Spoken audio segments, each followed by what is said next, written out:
Warren and Charlie, U.S. electricity demand has flatlined during the past decade, but could potentially pick up over the next decade with three emerging sources of demand: electric vehicle charging, data centers, and cannabis cultivation, expected to account for more than 5% of total U.S. electricity demand.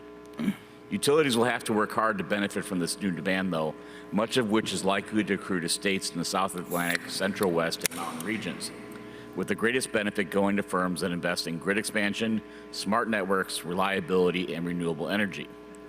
While Berkshire Energy has been aggressive with its capital investments and already has some of the lowest electricity rates in the areas where it competes, it seems like the firm is winding down its annual spending at a time when more might actually be required, with annual spending expected to fall from around $6 billion on average annually to around $4 billion in 2021, with 2/3 of that spending being more maintenance-driven than growth.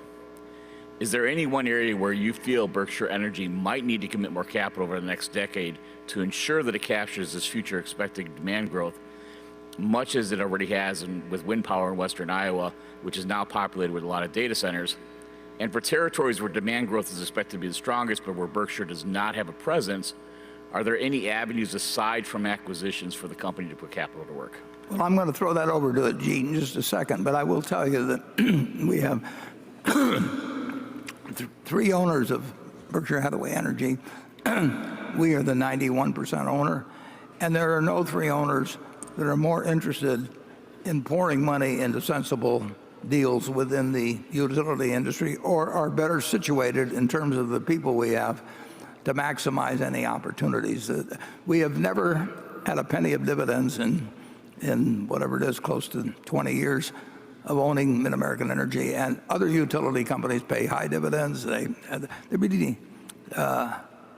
just don't have the capital appetite, essentially, that we do. So it's just a question of finding sensible projects, and I would say that there's no group that is as smart about it, as motivated about it as our group. And with that, I'll turn it over to Greg.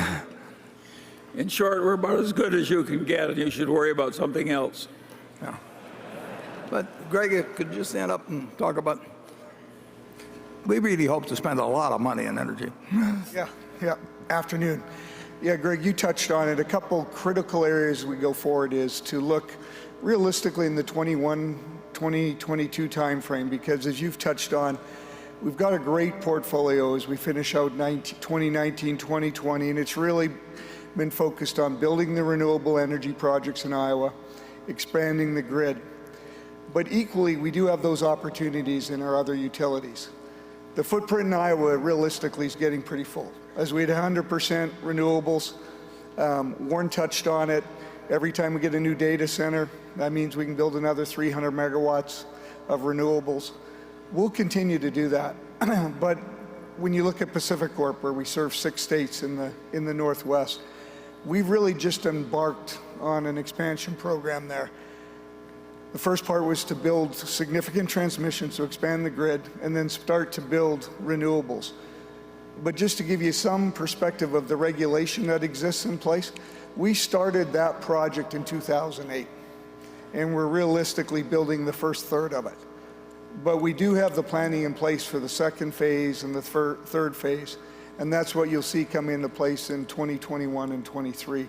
And the reality is we'll continue to do that in NV Energy, with really, again, the focus being on both grid expansion, so we can move the resources, and then supplementing it with renewables. So it's exactly what you've touched on. And we haven't identified the specific projects yet, so we never put them in our capital forecast that we disclose to folks. But as they firm up and we know they will go forward, clearly you'll see some incremental capital, and that's capital we clearly earn on behalf of the Berkshire shareholders as we deploy it.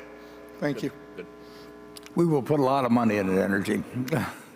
Yeah, we're really in marvelous shape in this department. Incidentally, and Walter Scott, I mean, he gets excited looking at all these projects, and goes out and visit them. He knows way more about the business, and he's forgotten more about it than I'll ever know. But we've got a great partnership.